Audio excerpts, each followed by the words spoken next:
Spoke about the presence of God, the sanctuary where God dwells. Мы продолжаем наш разговор о Божьем духовном святилище, о месте, где пребывает сам Бог.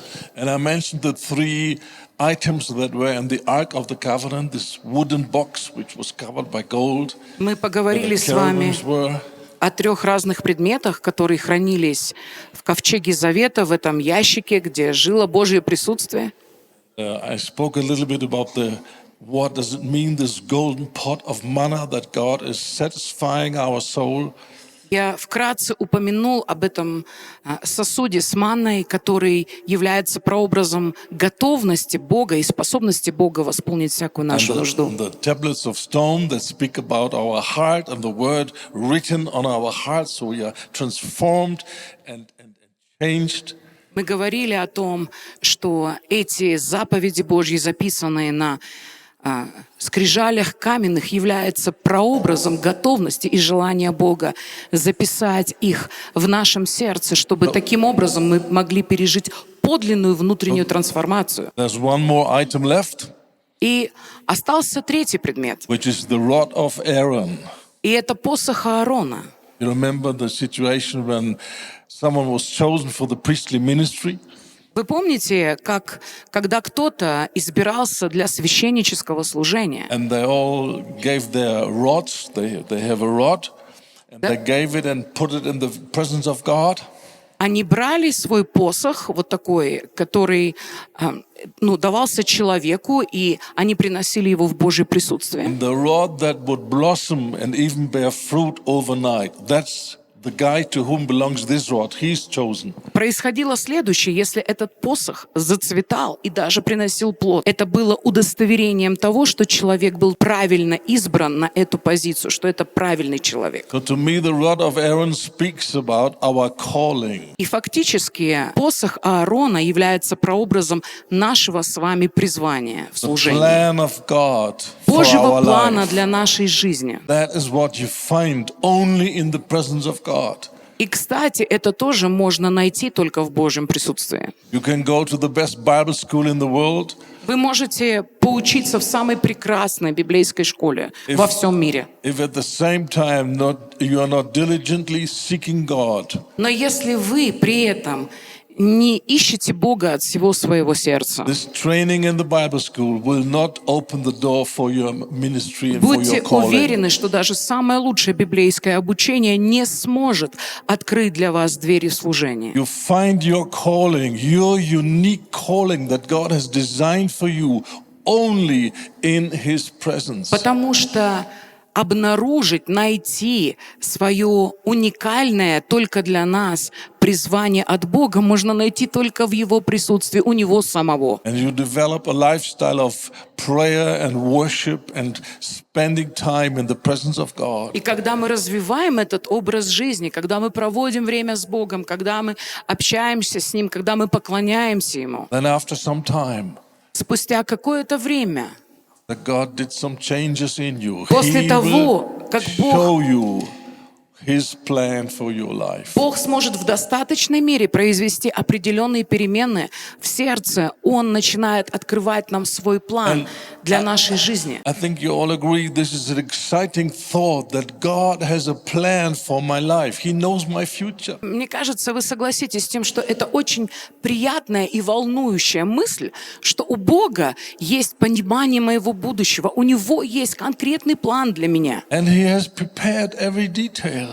И на этом пути Он приготовил всякую мелочь. And He has prepared good things for you. И приготовил Он много всего хорошего. And He finds pleasure in the idea that you grow up and find your calling. Он находит в этом радость и удовольствие, что вы вырастете, и вы обнаружите свое призвание, вы начнете в нем двигаться. And not just live a normal Christian life, whatever that means for some people, but you find your identity, your calling, the plan of God. А не будете жить какой-то заурядной христианской, обыкновенной христианской жизнью. Я не знаю, что люди вкладывают в этот термин, но что вы сможете увидеть и ухватиться за уникальный план, который есть у Него для вас. And you walk in the plans of God that He has И prepared что вы before. будете ходить этими путями Божьей воли, Божьего плана в своей жизни. And the great thing is, you don't compare yourself with anyone else. Знаете, и что прекрасно в этом во всем?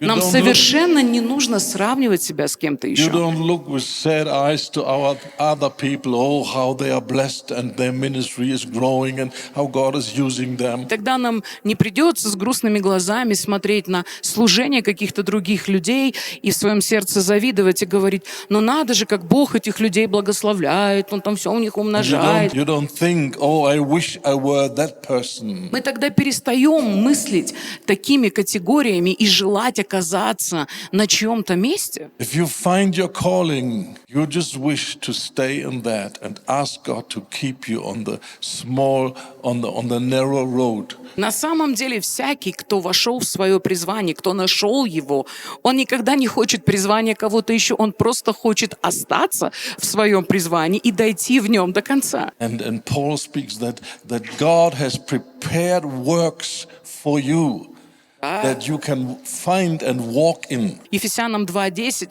Бог нам говорит о том, что Он еще до создания мира приготовил для нас уникальные дела, которые Он хочет, чтобы мы сделали в нашей жизни. It's an exciting thought. Everything is prepared. Знаете, это на самом деле очень радостная мысль, что Бог приготовил для нас все. And we only have to discover what He has planned already. Но и нам просто нужно узнать, что Он для нас приготовил. Unfortunately, at home, many people try to find a shortcut into their calling. Я знаю порядком людей, которые хотят как-то срезать путь и коротким путем дойти до своего призвания. And we have people, and they call them prophets, and they walk around and they prophesy good and great tremendous plans of God over their lives. И сейчас развелось изрядно пророков, так называемых, которые ходят по разным местам, и они пророчествуют людям какой-то восхитительный, просто удивительный Божий план на их жизнь. And instead of seeking God and receiving from God themselves,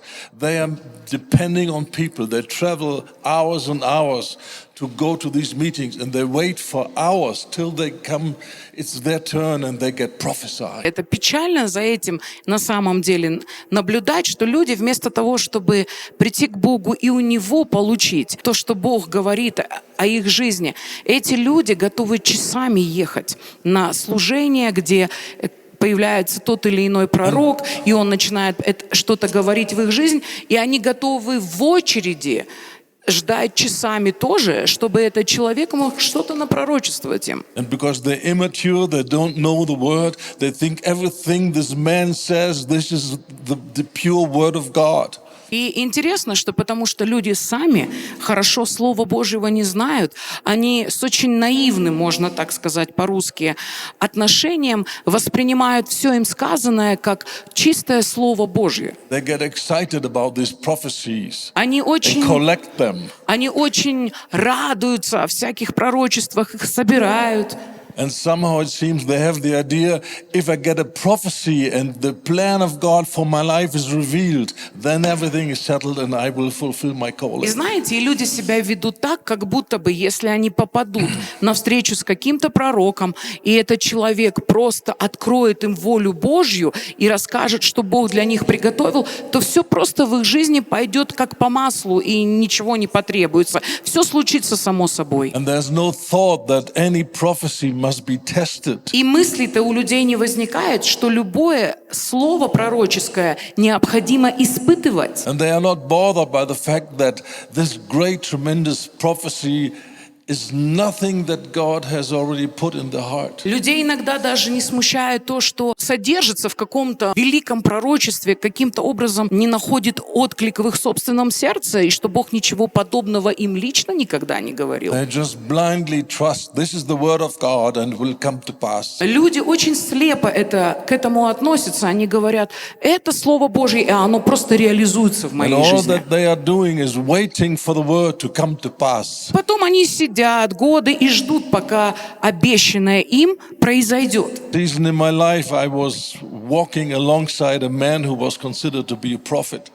Какое-то время в своем служении я двигался вместе с одним человеком, который был признанным and пророком also an apostle. и апостолом. And because I try to find examples and people who walk in this anointing of apostolic ministry and I can learn from them, I walk with this guy for a И time. причина, почему я, например, какое-то время общался с этим человеком, потому что ты же всегда тоже хочешь найти, например, какие-то замечательные примеры людей, которые, например, ходят в апостольском призвании. Тебе хочется вникнуть в их жизнь и чему-то научиться.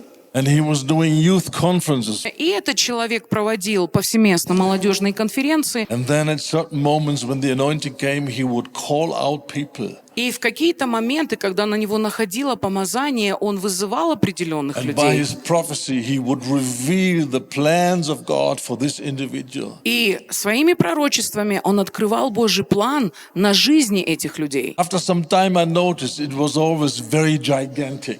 И знаете, спустя какое-то время я обратил внимание, что всегда план, о котором идет речь, какой-то просто супер-пупер. The biggest thing you can imagine. Всякого рода просто невообразимые вещи. Building the biggest church and having the greatest stadium meetings and things Знаете, like that. когда речь идет, и ты сможешь построить самую большую церковь, у тебя всегда будет самый большой стадион, на котором ты будешь проповедовать Евангелие. Not even once I heard a prophecy like you are called to be a mother of 5 children and you will raise them in the fear of God. Ни разу я не слышал, чтобы этот человек, например, сказал какой-то сестре: Бог призывает тебя родить 5 детей и воспитать их в страхе And Господнем. they will be giants in the kingdom of God. И эти люди будут просто великанами в Царстве And you Божьем. will be blessed for your faithful hidden work that no И one ты будешь notices. благословена за свой труд, невидимый человеческому глазу, но такой верный из года в It год. was always gigantic Всегда что-то мега, and noticed by the public, что-то такое, что всегда будет на виду у других людей. almost like intergalactic ministry. Знаете, межгалактические служения, если вот так это обозначить. And I said to him, I cannot judge if these prophecies, if this is true, if this is really the word of God. I cannot judge that. Я ему сказала: знаешь, друг дорогой, я, конечно, не могу рассудить, от Бога какие-то вещи ты говоришь или нет. But I want to give you an advice. Но хочу тебе дать совет, друг дорогой. When you take 1 hour to prophesy, Когда ты тратишь час на то, чтобы кому-то then пророчествовать, take many hours after prophesying and teaching the young children what it will cost them.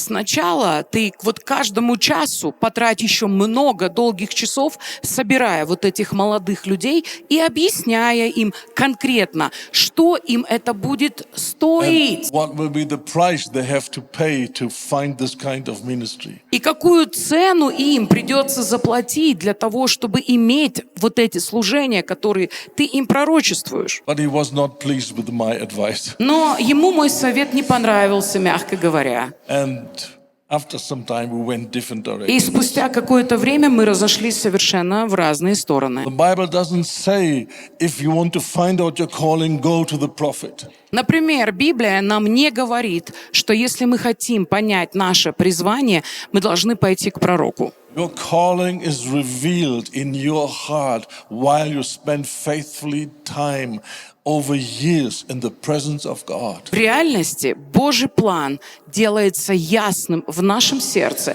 когда мы долгие годы изо дня в день проводим время в Его And присутствии. young people told me and said, "Oh, this is boring. It takes too much time. It's such a long road." Молодые люди говорят: да ну, Хартик, вот это все такая скукотища, это слишком долгий путь, вот это все какое-то очень тягомотное. I'm looking for a shortcut. Потому что мне хочется прямо стартануть служений I сразу. said, "Don't you understand? This is the shortcut." Срезать все длинные вот эти пути, углы. А я им говорю: друг мой, это и есть короткий There путь. is no shorter way into your godly future. Короче пути к твоему божественному будущему найти невозможно. And I don't want to say by this that God is not sometimes speaking by prophecy and revealing things of the future. И ни в коем случае, говоря это, я не хочу сказать, что Бог не использует каких-то людей и не открывает нам пророческие будущее. But my point К is чему я это все говорю? It's not enough to know the plan of God. It's not enough. Недостаточно просто узнать, какой Божий план. But you have to qualify for that. Сначала нужно еще оказаться достаточно квалифицированным или обладать необходимыми качествами, чтобы этот план осуществлять. You remember Jonathan, Помните the son of Иоаннафана? the king Saul? Иоаннафана, сына царя Саула. I mean, legally, he was the next king. Законным образом он был наследником своего отца и But должен by был стать revelation of the Spirit, he understood that this unknown shepherd boy David will become the next king. следующим царем. То есть Иоаннафан знал, что он по праву может стать царем, но пророчески ему было открыто внутри, что следующим царем будет его друг And he Давид. prophesied.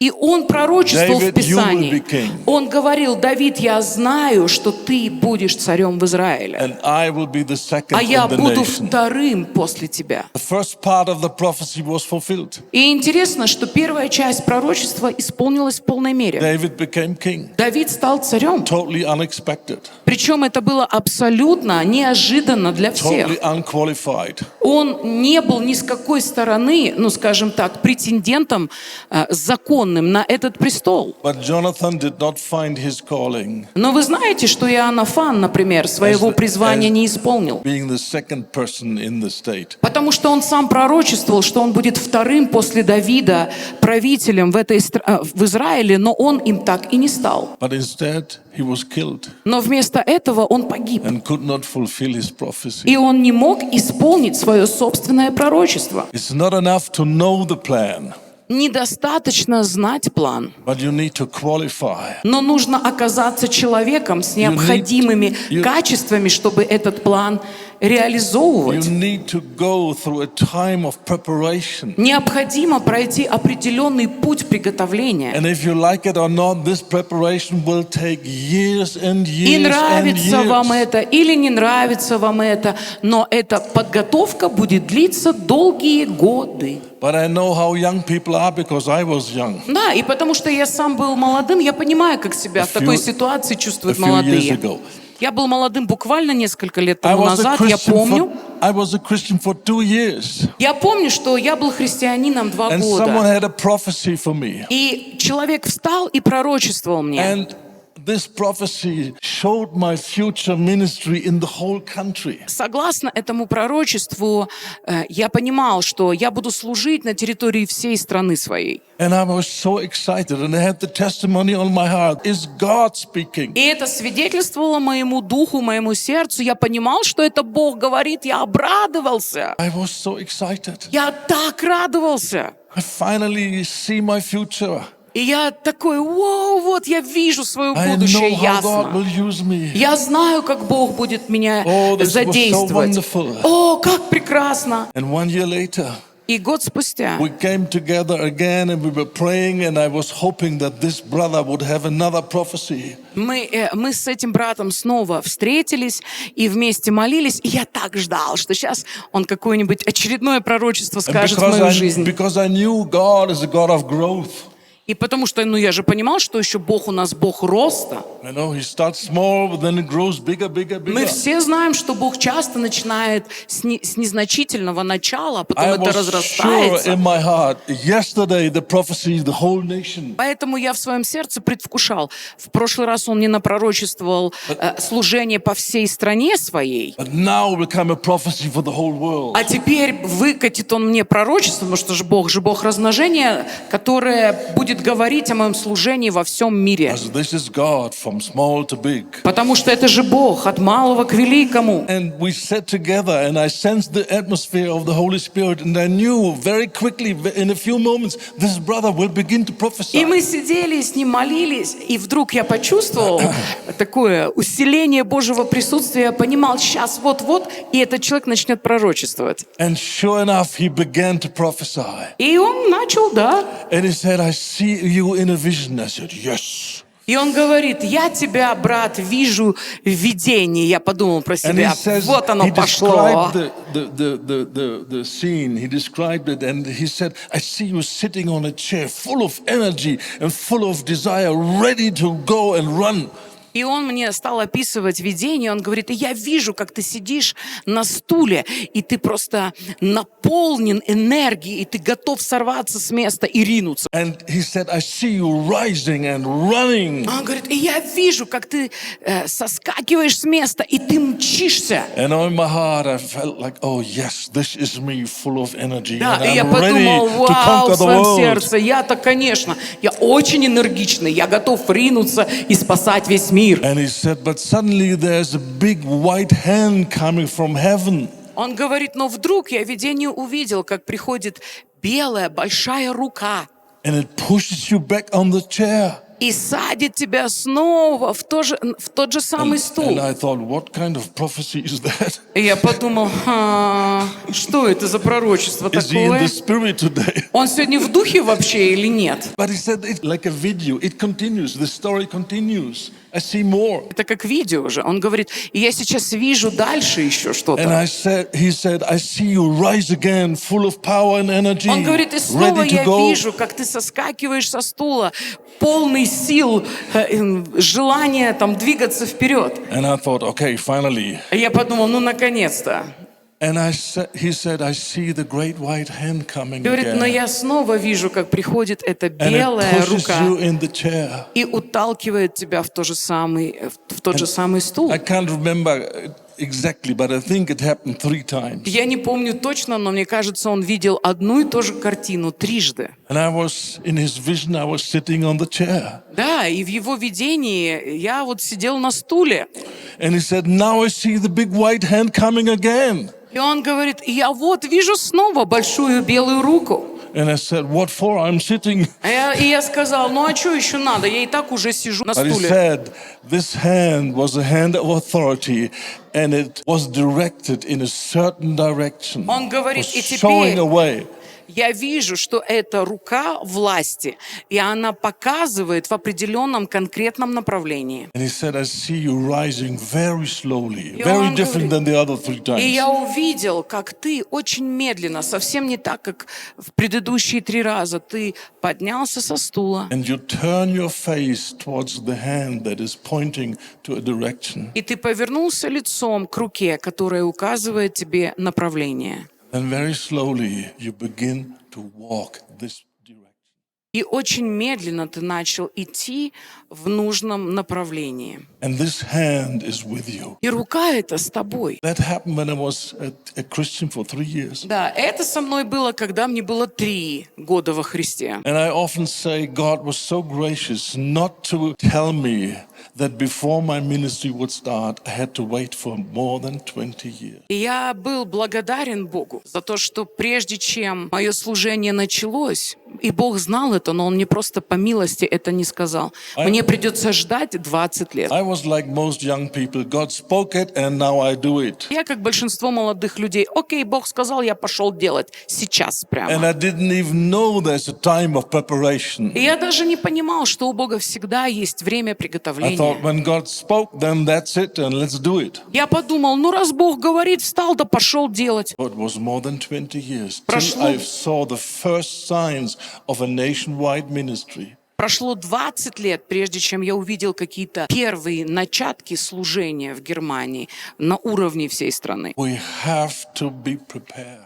Друзья, нам нужно быть приготовленными Knowledge Богом. about the plan of God will not do you any good. Потому что даже фактическое знание Божьего плана не сослужит нам хорошей службы. God needs to teach us certain spiritual qualities. Потому что Дух Божий, Бог хочет обучить нас определенным духовным качествам, Like patience, таким как терпение, brokenness, как сломленность, where we no longer rely сокрушенность. on our wisdom and our strength and our own energy. Когда мы уже не уповаем ни на свою мудрость, ни на свои способности и ни на свои силы. It takes God to fulfill your plan or Потому His plan что for your для life. реализации плана на вашу жизнь потребуется сам The Бог. rod of Aaron not only speaks about being chosen, Потому что вот этот посох Аарона, он не только свидетельствует об избрании, but it speaks about resurrection life но он свидетельствует еще о жизни воскресения. because it was a dead piece of wood.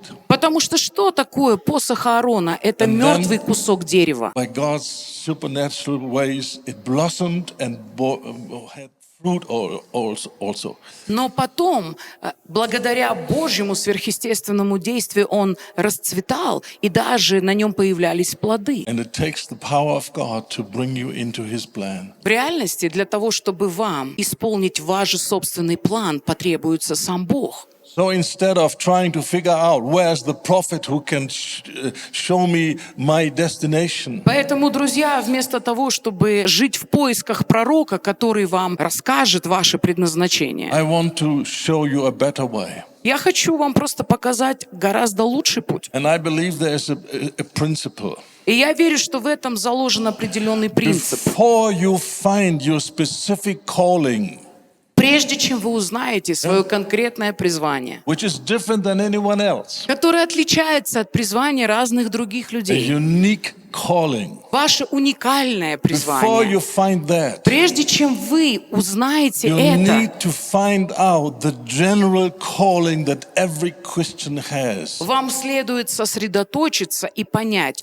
в чем заключается призвание Бога для всех нас, как для христиан, общее христианское призвание. And you find this general calling in the Bible. И это общехристианское призвание мы можем с вами найти именно в Писании. There are certain things we are all called for. Потому что есть определенные вещи, которым все мы в равной степени призваны. And if you are too lazy or too arrogant to study these things, И если вы слишком ленивы или слишком надменны, чтобы поизучать это для себя, and you don't give yourself to learn and to grow into these spiritual qualifications, и если вы не посвятите себя на то, чтобы вам узнать эти духовные качества, важные для исполнения I призвания, have very little hope that you will find your calling. честно сказать, у меня очень мало надежды, что вы когда-нибудь узнаете свое уникальное призвание в So let's служении. look at a few scriptures who Поэтому- describe our general calling. Поэтому давайте с вами посмотрим на некоторые стихи Писания, которые описывают наше And общее you can христианское study this призвание. further on at home. И вы можете дома продолжить это изучение. And after you find out what is your general calling И после того, как вы узнаете, в чем заключается наше общее призвание, that you have in common with every other Christian, которое ничем не отличается от призвания любого брата или then сестры, you commit yourself тогда, пожалуйста, посвятите себя and do everything you can to develop this lifestyle. и сделайте все возможное, чтобы выработать у себя правильный образ жизни. That is the sure way into your call. Потому что это и есть самый надежный путь к своему уникальному призванию. Even without a prophet, Даже без пророка, если он не попадется you вам. don't need a prophet. В реальности вам он и You не need нужен. the Holy Spirit who will lead you. Вам нужен Дух Святой, который будет вас вести. So let's look at a few scriptures. Поэтому давайте с вами рассмотрим некоторые 1 стихи. Corinthians 1:9. 1 Коринфянам 1:9. God is faithful, by whom you are called into fellowship of His Son Jesus. «Верен Бог, которым вы призваны в общении Сына Его, Иисуса Христа, Господа нашего». This is what we were talking about. Знаете, вот об этом мы и говорим с вами. Spending time with God, О том, что мы призваны к seeking общению His presence. с Иисусом Христом, когда мы призваны искать Его Not присутствие. because we need some answers and some prayers answered and have our И не needs ради met. того, чтобы Он ответил на наши какие-то просьбы и на наши нужды.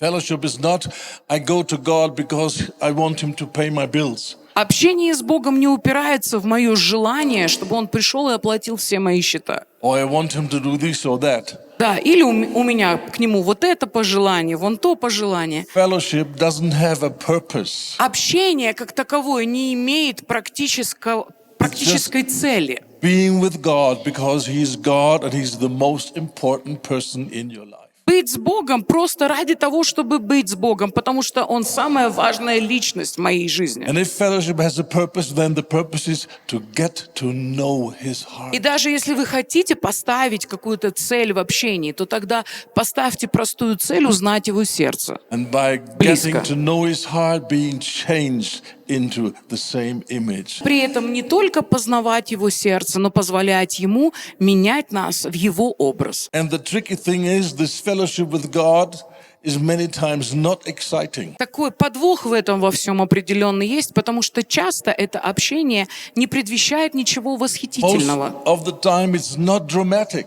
Знаете, в большинстве случаев это не что-то такое умопомрачительное. You don't have wild stories to share with your fellow believers to impress them. Это не какие-то вы из этого извлекаете мега-свидетельства, которыми вы можете впечатлить других верующих. You just spend time with God, Знаете, это общение, когда мы проводим reminding время Him с of His Богом, word and когда мы worshiping Him, напоминаем Ему о Его Слове, когда мы поклоняемся Ему, turning scriptures into prayers. когда мы преобразуем какие-то стихи Писания в молитвы. Most of the time, nothing dramatic will happen. И в большинстве случаев там не будет никакой драмы вообще ни разу. No vision, no angel, no nothing. Да, ни видений, ни ангелов, ничего.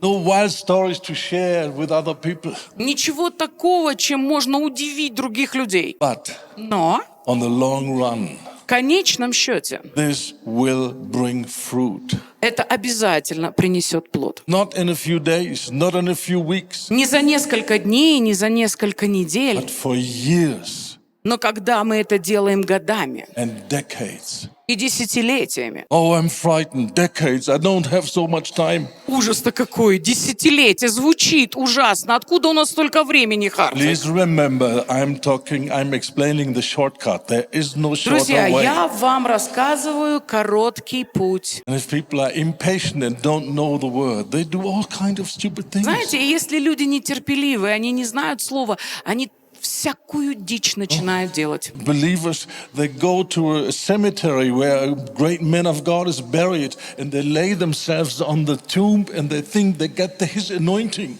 Видел таких людей, которые идут на могилы известных христианских служителей.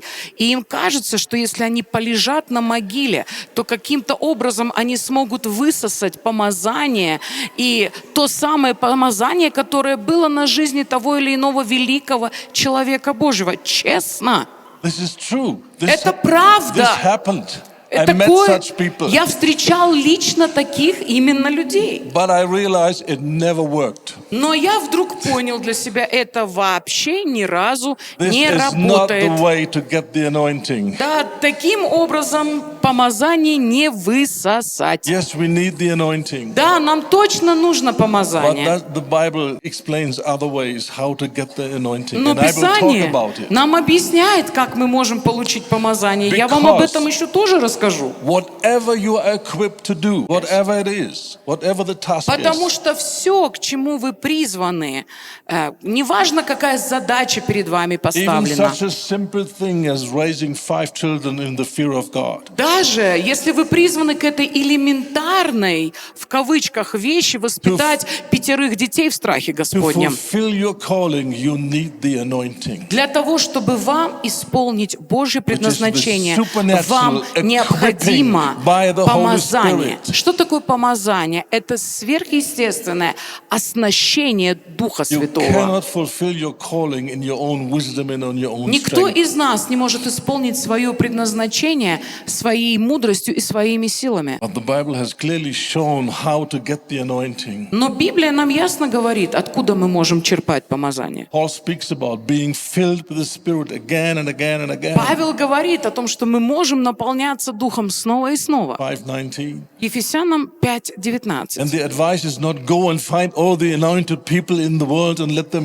lay hands on you. И нигде там не написано: пойдите, найдите всех хотя бы живых людей, двигающихся в помазании, и пусть они все возложат на вас руки. In order to be filled with the Spirit, we need to seek the presence of God and worship Him and be Для того, thankful. чтобы наполняться Божьим помазанием, нужно поклоняться Ему и с благодарным сердцем. And we are filled with the Word of God. И наполняться Словом Божьим. Where the Word is, the Spirit will come. И везде, где есть Слово, на Слово приходит Дух. If there's no Word in your heart, don't expect the Spirit to come. Если в вашем сердце нет Слова, Дух туда не придет. The Spirit feels at home where the Word is appreciated. Потому что Дух Святой чувствует себя комфортно только в том месте, где почитают Слово That's why Божье. Paul says, Colossians 3:16, let the Word of God dwell richly among you, Именно in you. поэтому в Колоссянах 3:16 Павел и говорит: пусть Слово Божье вселяется в вас обильно или живет в вас. So we are called to have fellowship with God. Итак, мы призваны иметь общение с Богом. And if we honor this calling И если мы почитаем вот такое призвание, and appreciate it, если мы ценим такое we именно will призвание, develop a systematic, regular prayer life. то тогда мы разовьем систематическую молитвенную жизнь. And we take David as our example. И мы будем тогда ставить перед собой Давида как And we пример. make holy vows. Every day your praise shall be on my lips. И мы будем тогда делать те самые обеты святые, которые были у Давида. Хвала тебе будет ежедневно на устах моих. And God, you said, seek my face, and I seek your face. И Бог говорит: ищи мое лицо, и я буду искать твое лицо. And we commit ourselves И мы посвящаем to себя do it every day. делать это каждый день. And we can only do this when we say bye-bye to our flesh. Знаете, а это возможно делать только когда мы уже попрощались с плотью. As I said already, the flesh is an enmity Я вам against уже God. достаточно говорил о том, что плоть находится The во flesh- вражде The с flesh духом. doesn't want to enter the presence of God Плоти не хочется приходить в Божье присутствие, because they are severely damaged and weakened. потому что там она ослабляется, и ей наносится определенный урон. That's why on a regular basis we get these ugly feelings, prayer, oh no, I have no desire, no, Потому not что- today, no, tomorrow, no, not today. Поэтому мы регулярно и сталкиваемся с таким внутренним чувством молиться, но нет, только не сегодня, завтра помолюсь. You ever such feelings? У вас бывают такие чувства? I have them on a regular basis. Регулярно они меня посещают, You подобные say, чувства. what? After 48 years walking with Jesus, you have these feelings И that возможно, you don't have desire to pray? возможно, вы сидите и говорите: ну вот это да, после 48 лет хождения с Богом у тебя все еще есть такие странные чувства. Yes, I admit. Да, я вынужден And when you признаться, что turn да. my age, you will understand you have these feelings also. И когда вы доживете до моих лет, вы тоже поймете, что эти чувства никуда не деваются. The bad news is you will have the flesh with you as long as you breathe. К сожалению, это вот плохая новость. Плоть наша никуда от нас не денется, пока мы дышим. What? Скажете: да, You ну want to tell me there's no deliverance? нет никакого освобождения от этой Oh, плоти. yes. Есть. There's deliverance. Есть Every morning освобождение. you rise up Каждое and you утро say, встал. I'm a woman and a man of God, I'm filled with the Spirit Сказал: я человек I'm Божий, equipped я наполнен Духом, to dominate my flesh and я not to be controlled by оснащен it. всем необходимым, чтобы господствовать над своей плотью, а не жить под ее контролем. I'm here to fulfill the will of God and not the will of my flesh. И я живу для того, чтобы исполнять волю Божью, а не желание моей плоти. And when the flesh rises and gives these ugly feelings, no prayer, И когда плоть поднимается и говорит: фу-фу-фу, не молитва только. you don't bow down and you don't say, this powerful flesh is hindering me from prayer. Мы не соглашаемся, мы не смиряемся перед ней, и мы говорим: ой, какая мощная плоть у меня, прям No, не you дает confront the молиться. flesh. Нет, мы выступаем против нее. It's not you dominating me, I'm dominating Мы you. все Shut up. способны говорить своей плоти: ты не будешь господствовать надо мной, просто God called заткнись. me to pray and I will pray. И Бог мне сказал молиться, и я And буду. no feeling whatsoever will hinder me from that. И никакое чувствование не сможет меня остановить. Conquer the flesh И every так мы morning. побеждаем каждое утро свою плоть. Каждое утро. We are called to have fellowship. Друзья, мы все призваны иметь общение с Mark Богом. 3:14. Марка He called the 14. 12 И он призвал 12. for what? Ради чего? To be mighty apostles. О, чтобы signs они and стали wonders, великими апостолами, чудеса, conquering the знамения. world. Да, давайте завоюем весь мир. No, Нет, he called them он призвал их, to be with him. чтобы они были с ним. And then that he would send them to preach. А потом он послал их проповедовать. Fellowship first, ministry second. Общение во-первых, служение во-вторых. And I've seen it so many times. People are so full of zeal and they make the mistake, they make the ministry the first priority. Знаете, я видел людей таких тоже, которые делают служение своим приоритетом, чем-то главным в жизни. And they cut short the time in the Word, the time in God's presence. И они начинают урезать, потому что они заняты. Время, которое они проводят со Словом и которое они проводят в Божьем присутствии. This may work for a short season. И, может быть, они и смогут протянуть так в служении какое-то недолгое время. But I tell you, in 48 years, I've seen many very anointed men of God falling. И, к сожалению, я могу тоже засвидетельствовать. Это я видел за 48 лет своего служения, как выдающиеся, как очень помазанные какие-то служители Божьи просто падали. And one of the reasons was always they changed their priorities. И одна из основных причин, потому что эти люди начинали менять свои And ministry приоритеты. was first. И их служение выходило на первый план. 1 Thessalonians 4:7.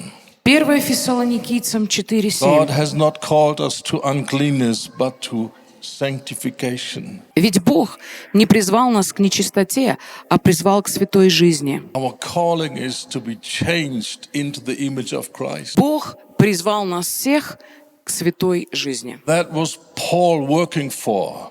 Это то, ради чего работал Павел. That is what every leader, every elder, every man of God, every Bible teacher, everyone is working for. И в реальности это то, ради чего трудится любой служитель, любой старейшина, любой библейский учитель, кто бы это ни был. Paul says, I'm laboring that Christ may be formed in them. Павел так говорил о себе: «Я тружусь для того, чтобы в них отобразился Христос». Did you notice there's no hint in the New Testament that Paul was working for church growth?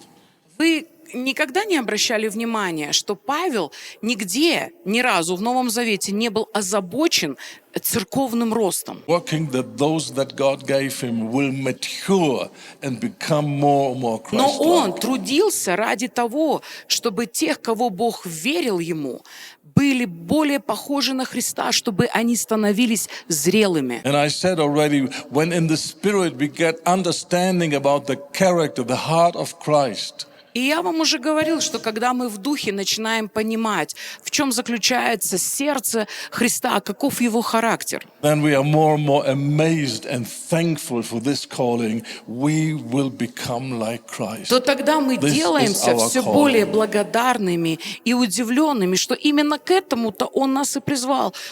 Он призвал нас к тому, чтобы мы были похожи на Него And if самого. this is not exciting for you, Друзья, если это для вас не что-то радостное, you're spiritually blind. вы просто духовно слепые люди тогда. Don't know what you're doing. И вы сами не знаете, что вы делаете. So let's have the right priorities. Поэтому давайте будем расставлять наши You can приоритеты. also 2 Thessalonians 2:13. 2 Salvation in Фессалоникийцам sanctification of the 2:14. Spirit. Где говорится о спасении, освящении Духом. Timothy 1:5.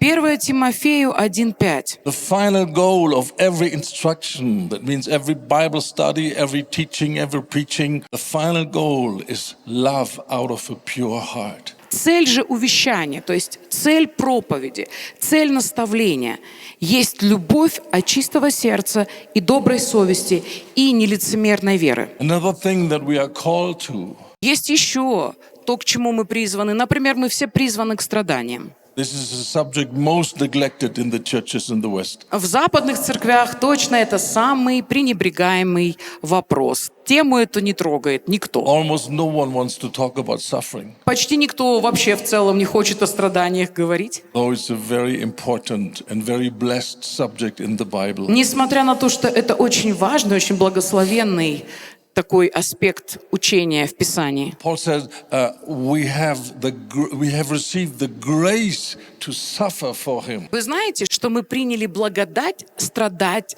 за Христа? Did you ever thank God for this grace? Вы когда-нибудь благодарили Бога за подобную благодать? Did you ever pray, Lord, I want to glorify you by suffering for your name's sake? Вы когда-нибудь говорили: Бог, я хочу тебя прославить страданиями ради имени Твоего? Let's compare our prayers with the prayers in the Bible. Вот честное слово, если мы начнем сравнивать наши молитвы с молитвами, которые записаны в And we will Библии, find out we pray many things that are not important and that are not in the Bible. мы вдруг обнаружим для себя, что мы молимся много за чего совершенно неважного и, более того, чего-то такого, что в Библии не найдешь. You know that right from the beginning, the churches in the first century, they went through heavy persecution. Вы же знаете, что, например, первая церковь, она подвергалась жесточайшим гонениям. And Paul opens his heart and he shares with the believers what he is praying for. И тут Павел открывает свое сердце, и он делится тем, о чем он молится с верующими. Not one prayer that the persecution might stop. Вы не найдете ни одной молитвы, чтобы Павел молился, чтобы какое-то гонение за Христа прекратилось в его But many жизни. prayers that the believers would grow and show themselves worthy unto God in the suffering. Но знаете, он молится постоянно, чтобы верующие возрастали, и чтобы они показывали себя достойными Бога перед лицом страданий. This subject, Да, call to suffering, is worth кстати, a это whole тоже такая series of teachings. чудесная тема, о которой можно было бы гораздо дольше поговорить. Let's go on. Давайте еще с вами We дальше are смотреть. called to be blessed. Мы призваны быть благословенными.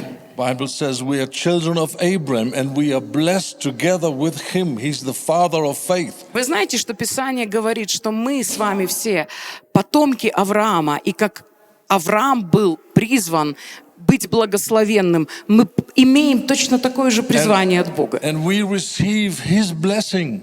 И мы принимаем Его благословение. What was the blessing of Abraham? И, кстати, в чем заключалось основное I благословение will Авраама? bless you. Он сказал: «И я, Бог Аврааму, благословлю тебя». But that's only the first half. Но это только первая часть. Then it continues. А потом он And продолжает you will be a и говорит: blessing.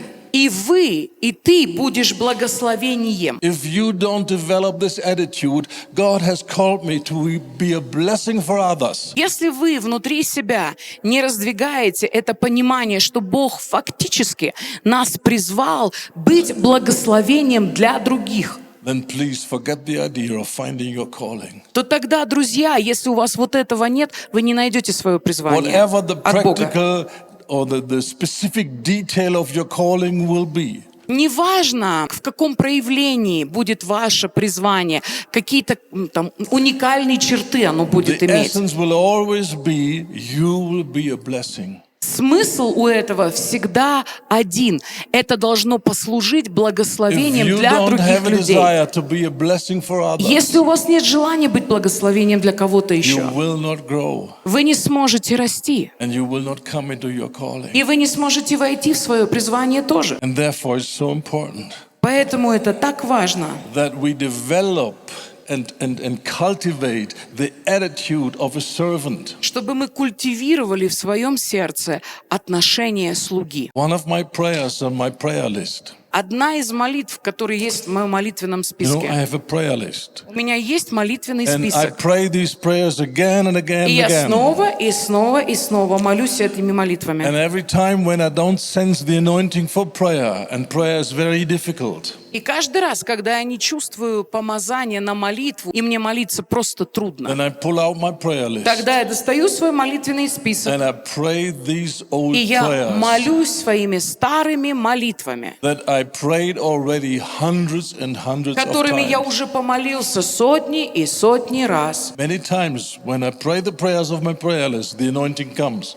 И часто, когда я начинаю молиться этими обыденными молитвами из моего молитвенного списка, туда приходит помазание. But sometimes not. А иногда не приходит. And I'm struggling all the time of prayer. Да, и это просто время молитвы, это какая-то борьба. I mature. I do not longer believe when I don't feel the anointing of my prayers, they're worthless. I do not Знаете, и believe я that довольно anymore. зрелый человек, чтобы в полной мере осознавать, что даже если я не чувствую помазания на своих молитвах, тогда мои молитвы ничего In не the early значат. days, I had a false teaching concerning В свои ранние годы у меня даже было такое лживое And I понимание этого. I said, if your prayers don't move you, don't expect the heart of God to be moved. Например, я когда-то так говорил: если вас не впечатляют и не вдохновляют ваши собственные молитвы, то как вы можете ждать, что Бог будет ими движим? In the light of God's light, I could see this is stupid, this is nonsense, Да, this но is not. сейчас я переосмыслил это right в approach. свете Божьей истины.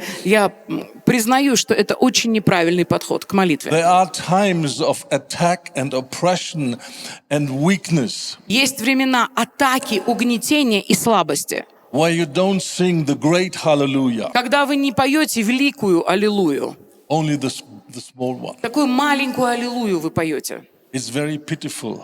Такую жалкую You аллилуйю. cannot imagine that the angels standing in awe, listening to your prayer. Знаете, трудно представить, что в такой момент ангелы собираются над нами и в восхищении смотрят It's на so нас. weak and so pitiful, and Знаете, you think такие слабые, такие you better жалкие shut up. молитвы. Думаешь, да, лучше уж молчать тогда. this is leading to nowhere. Потому что все это никуда не But поведет. this is wrong. Но это неправда. Sometimes we go through the valley of death, Потому что иногда мы все проходим долиной and смертной there's no тени. mighty anointing on our И на worship. нашем поклонении может не быть мега помазания. And with a trembling voice, we just say, God, I honor you. И нашими дрожащими голосами мы можем петь: «Боже, я Тебя почитаю, I trust you. я Тебе You will доверяю, bring me through the valley of death. Ты проведешь меня через долину смертной тени, You don't despise my prayer. Ты не презираешь мои молитвы». Never think that little prayers are insignificant. Поэтому еще раз хочу вам сказать: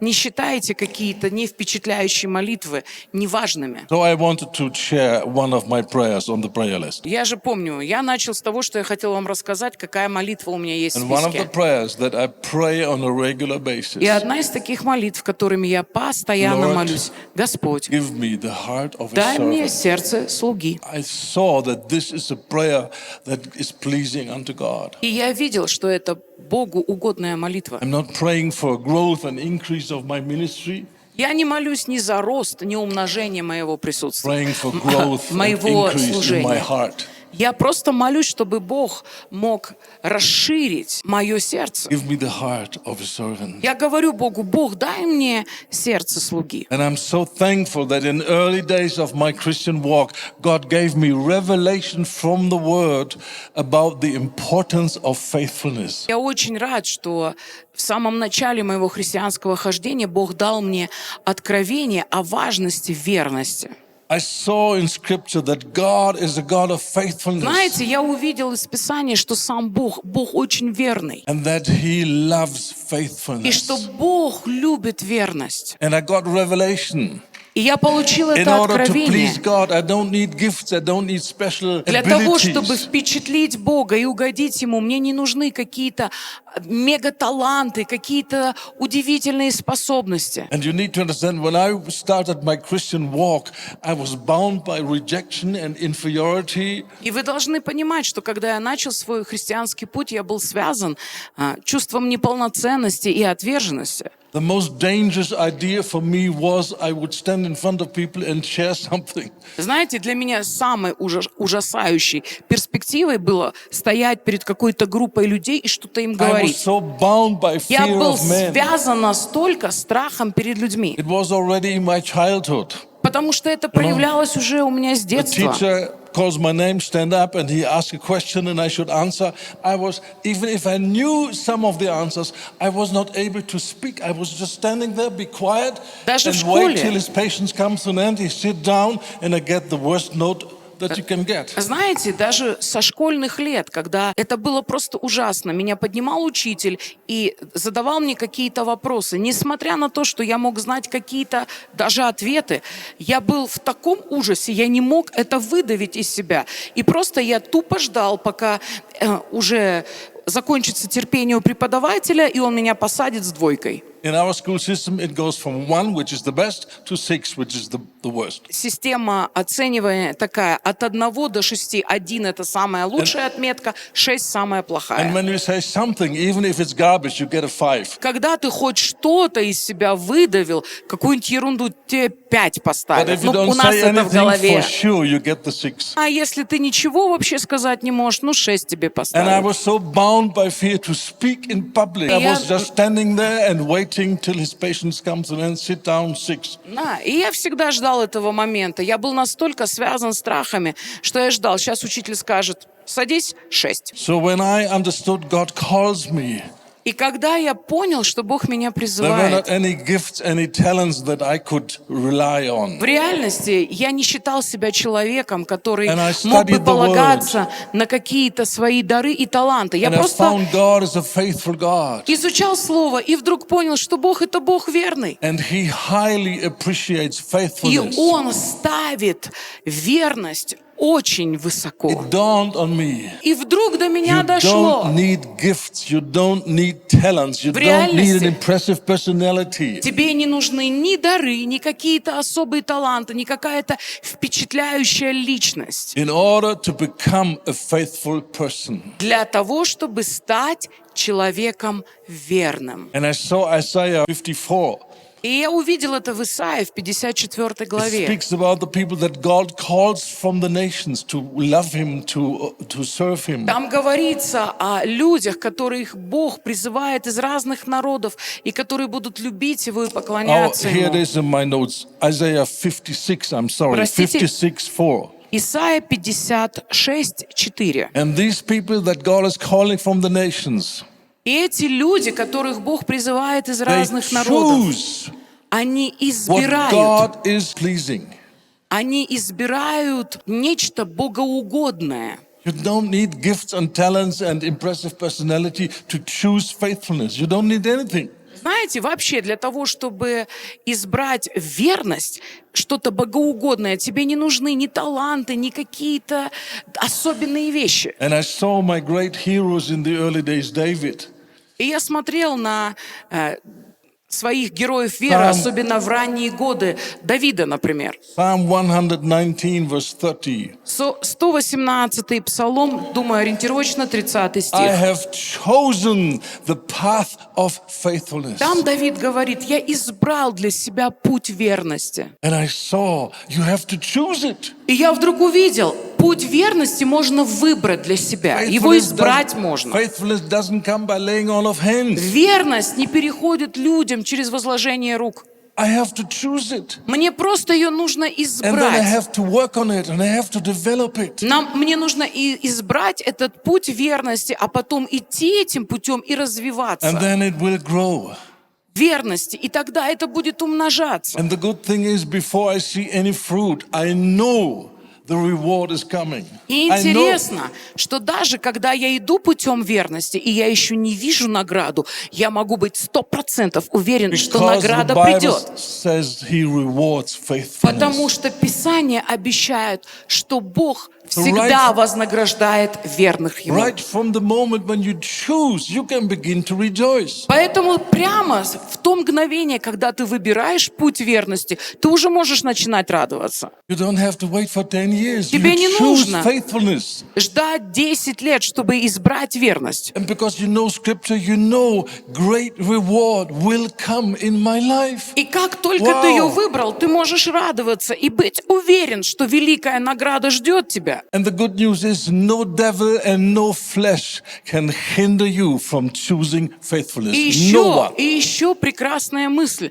Никакая плоть и никакой дьявол не может помешать тебе выбрать быть верным человеком. You are free. You can Ты choose свободен. in life what you want. Выбрать в своей жизни то, что ты хочешь. So make up your mind what you Поэтому want. решите для себя. What kind of spiritual qualities you want to Вы see просто 20 сами years from для now. себя решите, какие духовные качества и характеристики вы хотите увидеть в своей жизни 20 лет спустя? You young people, do you ask yourself such important questions? Вы, например, молодые люди, здесь находящиеся, вы когда-нибудь задаете себе этот важный Or вопрос? you have this attitude, well, what happens will happen. Знаете, все к лучшему.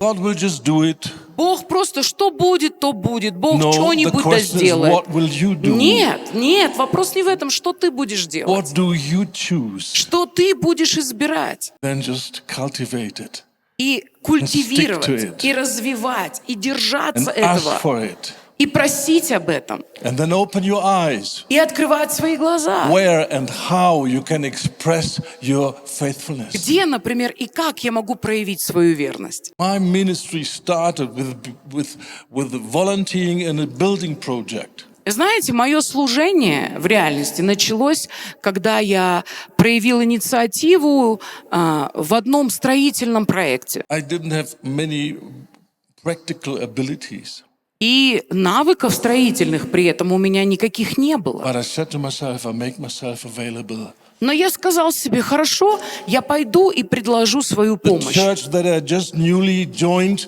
had a building project.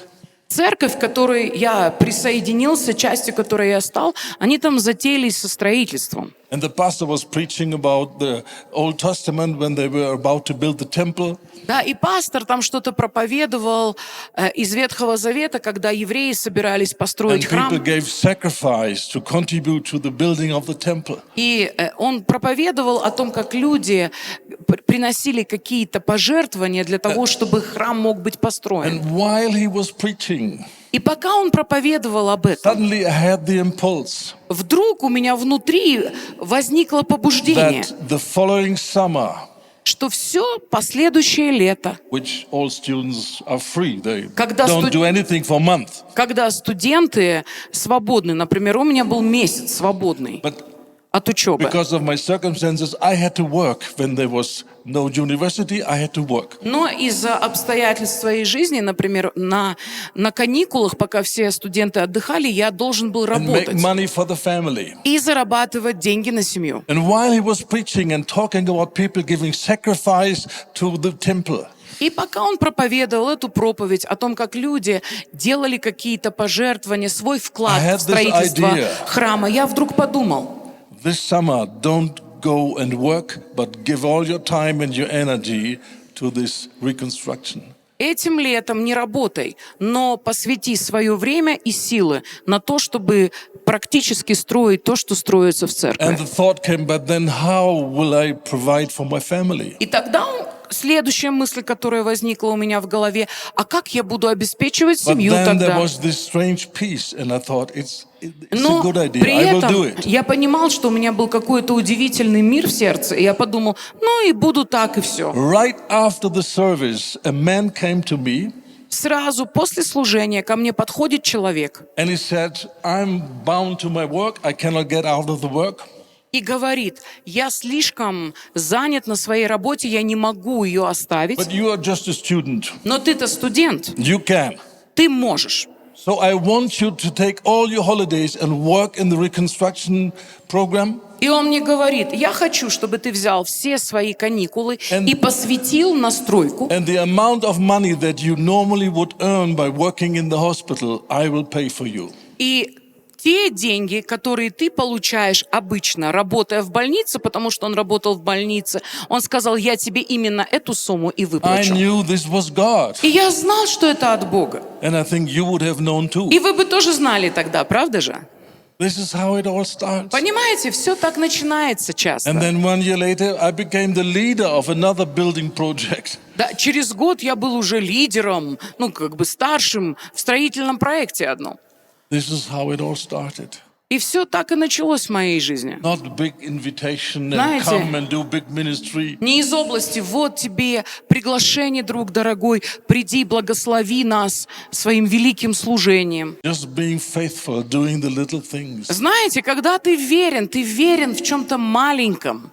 Because Jesus said, when you're faithful in little things, Потому что Иисус сказал, когда ты верен He в will малом, give you greater responsibility. тебе будет верена большая ответственность. And if you're not faithful in the small И things, если ты не верен в малом, Forget the idea of fulfilling your calling. Забудь сразу Start with мысль о faithfulness. том, что ты сможешь исполнить какое-то свое предназначение. Это всегда начинается только так. I was praying for that church. Знаете, я молился за эту церковь, I loved that church. любил эту церковь. And when I was praying, I had the idea, this is a great church, but something is missing. Знаете, и когда я молился, я понимал, что это была замечательная церковь, но ей чего-то We недоставало. do not have a training program for new converts to show them the basic Bible teaching. Я вдруг пришел к пониманию, что вот как раз церкви не хватает служения для новообращенных, когда можно основы пересмотреть. And I began to pray for this. И я начал об этом молиться. And after some time of praying, I had the idea, maybe I can contribute to this future program, this training seminar И or я whatever. работал, и я думал, может быть, я тоже могу сделать какой-то вклад, если они откроют служение для And I новообращенных. started to think and to study the Bible. What are the things a new convert needs to know? I mean, I was just a Christian for a few years. Да, я сам был христианином, которому было только несколько лет во Христе, но я в тот момент начал думать, какие важные темы нужно понимать новообращенному And человеку. I was so excited about this project, and I took notes and notes and notes. Знаете, и меня это так взволновало по-хорошему. Я сидел и записывал, делал всякие записи и конспекты. Finally, it turned into a complete course. И в конечном 14 счете lessons. из этого вышел целый курс из 14 And no уроков. one knew about it. И никто об этом ничего I не just did знал. it for myself. Я сделал это сам для And I себя. had the idea, when once my elders get enlightened and see we need this kind of course, and they will appoint someone, then I will give him my notes and say, please, maybe you can Знаете, и use в it. самом хорошем смысле. Я ждал, что когда в конце концов старейшины церкви придут к выводу, что им нужен подобный курс, и они назначат какого-то человека, я смогу помочь ему своими вот этими записями, то, что я собрал. And just a short while, maybe 1-2 weeks after I have finished this И не поверите, Seminar. неделю или 2 недели outline. спустя, после того, как я закончил все свои записи, и это, был сформированный курс, one of the elders came to me один из старейшин подошел ко мне and he said, we И сказал, understand we need a program for the new converts. ты знаешь, мы понимаем, что у нас нет программы, обучающей для новообращенных. I thought, great, God has heard my prayers. И я подумал, Бог услышал My мои elders are молитвы. really listening to God. И это означает, что служители rejoicing. церкви по-настоящему слышат Бога. But Я then he очень said, радовался. А потом он говорит мне, And we have decided you do the seminar. и мы решили, что ты будешь этим заниматься. I was not happy. I was frightened. Знаете, и это у меня чувство радости не вызвало, на меня ужас напал. Writing a paper, that's easy. But standing in front of people and doing something you never did before, this was frightening. Потому что одно дело сесть и выписать что-то, и записать какие-то важные мысли. Другое дело встать перед людьми и делать то, чего ты раньше никогда не делал. Это пугающая затея. But when I made this commitment, I want to become a person of faithfulness. Но когда я сделал внутри своего сердца это I посвящение, also committed что я myself. буду человеком верным, And I made a holy vow before God. No one knew about it. да, и я этот святой обет дал Богу тоже, о котором никто не And знал. I said to God, whatever my elders ask Я me to сказал, do, I will do все, it. о чем меня попросят старейшины церкви, я это сделаю. And so this question was already decided. Поэтому уже все было решено. They asked me, and I will do it. Они меня попросили, и я буду это делать. And in the meantime, before this whole thing starts, I was dying. А пока вот это все происходило, потом я просто умирал. What a fool I am. I gave this promise to God, whatever they give me to do, I will do it. Знаете- And now I have to do the seminar. I have no idea how to do it. Знаете, я такой думаю, вот надо же, наобещал, вот так, по-глупому можно сказать, что я сделаю все, что они мне скажут. Теперь они мне сказали, а я не знаю, как все это сделать. And you know what happened? И знаете, что I произошло? started to do the seminar. Я начал проводить эти And эти I don't know занятия. exactly, I don't remember exactly, but maybe at the second or the third row. I mean, I do 14 lessons, then 1 week break, and then I do again for the next converts 14 lessons. So in the second or third, У нас был, наверное, это уже... То есть Я как это делал? 14 уроков сначала мы проходим с новообращенными, потом небольшой перерыв, потом с новой группой, снова эти 14 уроков. While I was standing there and sharing from my notes, Так вот, я помню, что когда я стоял где-то, наверное, перед второй something группой, happened. и я делился из своих I cannot записей с этими describe людьми. in another way except for heaven opened and something dropped on me, on my head and went into all my body. Знаете, я пережил нечто, что очень сложно описать, но по-другому никак не описать, как то, что отверзлось небо, и на меня что-то капнуло, и это стало растекаться по мне. And a short while later, a few weeks later, I found out this is the anointing to teach. Несколько недель спустя я вдруг обнаружил, что это было I сверхъестественное didn't know помазание that, учить. I didn't know that such a thing exists. Я даже не знал, что что-то подобное I существует. didn't pray for it. Я за это никак не молился. It just happened. Это просто случилось со мной, And и все. from that moment on, И с того момента и по сей день, and that is more than 45 years и ago, прошло уже больше 45 I лет, can stand in front of я people могу стоять перед людьми for hours and hours и and hours, часами, и часами, lay out и часами Bible truth. раскладывать библейские истины. and lead them from truth A to truth B. И это бывает так, от А до Б до С. People get something from it. И And люди are явно inspired. из этого извлекают что-то. Люди научаются, люди ободряются через это. And I know И я знаю, it's a supernatural gift that God has given in one moment. что это сверхъестественный дар, который Бог излил в мгновение ока. And I understood. И я вдруг понял, Without this time of preparation, being faithful in little things, что this would без have never happened. того времени подготовки, когда ты верен в малом, этого бы со мной точно никогда не случилось. I want to come to an end with one piece of Я scripture. хочу закончить сегодня одним стихом. 2 Timothy 2:2. 2 Тимофею 2:2. This is a very interesting verse. Это очень интересный Because стих you see in Писания, one verse 4 generations of Christians. потому 4 что generations. здесь вы в одном стихе находите 4 поколения христиан. God thinks in terms of generations. Бог всегда мыслит категорией поколений. And he is interested in the work to grow and to continue and to be passed on. И он всегда заинтересован в том, чтобы труд его разрастался, чтобы он был передан последующим So поколениям. let's look at this verse. Давайте с вами посмотрим is на этот speaking стих.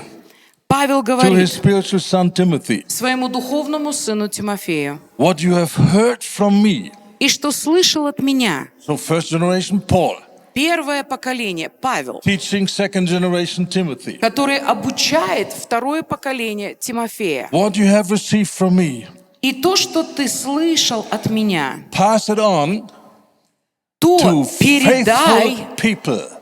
верным людям. Paul said, don't look for gifted people. Don't Знаете, look for people who have impressive personality. Павел не говорит здесь: найди талантливых, найди людей с харизматическими какими-то качествами. Don't look for people who have great talents. Не ищи людей с великими талантами. Look for people that are faithful Найди верных, and to whom you give what you have received from me. которым бы ты мог передать то, что ты слышал от меня. So these faithful people, this is generation 3. Итак, эти верные, которых должен был найти And Тимофей, what это will happen to the третье faithful поколение. people? И потом мы видим, что происходит с верными людьми. They will be able. Тут написано, чтобы это такие люди, которые будут способны. Maybe the moment they were chosen, they are not able. Может быть, в момент своего избрания они But не it's способны, a promise. но это They обетование. will be able. Be sure, Timothy. Они будут способны. They will supernaturally get from God what they need to do their work. они все равно верные. От Бога получат сверхъестественно все, что нужно, чтобы сделать свое To дело. me, this is one of the most powerful verses of our Знаете, church building. для меня это один из самых удивительных и мощных стихов, который касается строительства I've церкви. seen so many pastors looking for the gifted people Знаете, я знаю столько пасторов, которые просто ищут каких-то талантливых людей. of worship. They choose the one that has studied music at the university. Да, обычно кого пытаются вовлечь в прославление? Тех, кто консерватории закончил. They give them the leadership. И этим людям доверяют, например, How руководство. stupid. И как это глупо. Because these people just take from their own ability.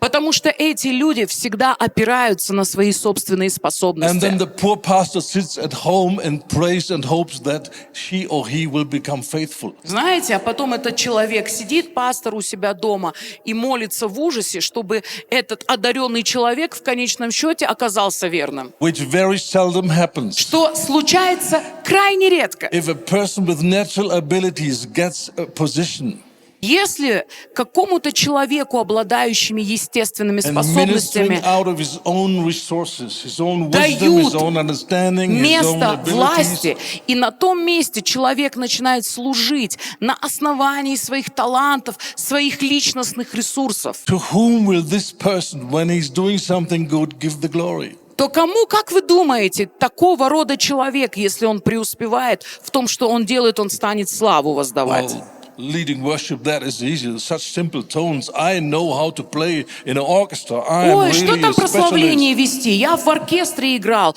Это вот примитивное ваше прославление из These 3 simple аккордов. songs, this is just О, nothing. что это? Это ничего в just do сравнении, например, с тем, что мне доводилось играть раньше. And only those people who do not know the Holy Spirit, who do not know the anointing, they are impressed by their ministry. И я могу вам сказать, что только те люди, которые тоже, в свою очередь, Духа Святого не знают, их и будет впечатлять служение таких But людей. those who are spiritual, they А say, те it was люди- good. а One те- thing was missing, the anointing. Те, которые понимают, они скажут, конечно, человек круто сделал, но одного не доставало. А чего? Помазание. How much better the way that Paul recommends. Знаете, и насколько лучший совет нам дает Павел? Choose a faithful Он person говорит, иди, найди верных that has proven his faithfulness over a long period of time. людей, которые доказали свою верность Христу на протяжении какого-то времени. And this person you set up for ministry.